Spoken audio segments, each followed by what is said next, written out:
आज हम देखते हैं परिमेय और अपरिमेय संख्याएं क्या होगी। ठीक है, तो देखो परिमेय संख्या क्या होगी, वो सभी संख्याएं जिनको हम p/q के रूप में लिख सकते हैं, वो सभी संख्याएं परिमेय संख्या होगी। कैसे? p/q का रूप क्या है?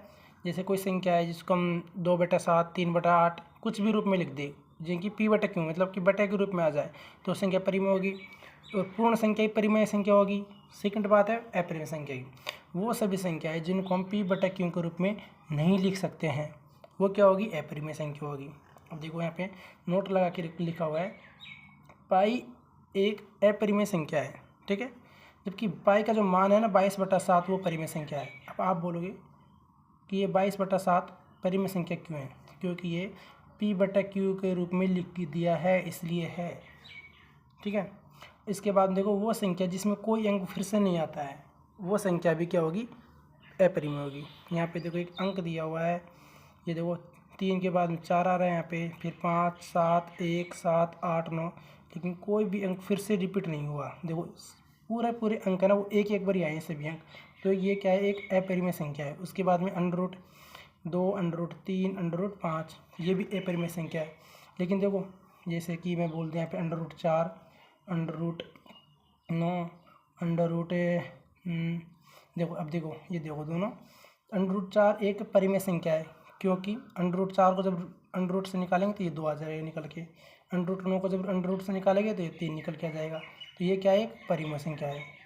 ठीक है, वो सभी संख्याएं जिनकी पूर्ण संख्या निकल के आ जाए, वो संख्या क्या होगी? परिमेय संख्या होगी। ठीक है, उसके बाद में देखो एक क्वेश्चन देखो, एक परिमेय संख्या पर आधारित। ये यहाँ पे प्रश्न है कि 2 व 3 के मध्य कितनी अपरिमेय संख्या होगी? इनको हम 2 तरीकों से निकालेंगे। पहला तरीका तो ये हमको पता है कि जो अपना 2 है उसको जब √ में लिखेंगे तो हो जाएगा √4, और 3 को जब √ में लिखेंगे तो हो जाएगा √9।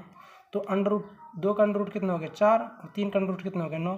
तो √4 और √9 के मध्य जितने भी √ बचे हैं ना, वो सभी अपरिमेय संख्या होगी, जैसे √5, √6, √7 और √8। ठीक है, सेकंड तरीका यह है कि इसको √ में लिख लो और a को मान लो, a और b लिख लो। a को मानेंगे अपन a और b को मानेंगे 3।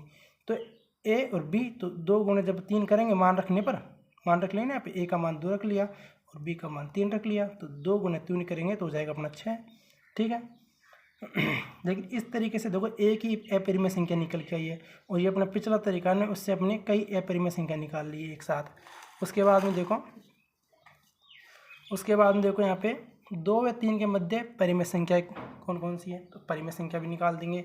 परिमेय संख्या निकालने के लिए अपने पास में मोस्ट इम्पोर्टेंट सूत्र है ak+b/k+1। k का मान हम अपने अकॉर्डिंग कितना भी रख सकते हैं, 1, 2, 3, 4, 5 खां तक भी। ठीक, जितनी हम निकालना चाहे परिमेय संख्या उतने ही। उसके बाद देखो k बराबर 1 रखने पर, k का मान अपन ने 1 रखा है यहाँ पे, तो क्या होगा?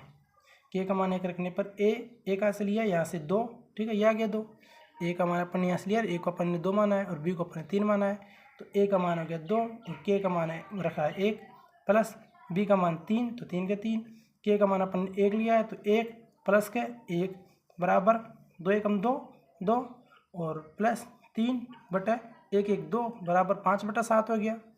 उसके बाद में सेकंड निकालना चाहे, देखो k का मान 2 रख लो, सेकंड निकाले तो 2 कैसे हो गया? 2, ये हो गया अपना k का मान, सॉरी ये हो गया a, ये हो गया k का मान 2 प्लस b का मान 3 है ही अपने।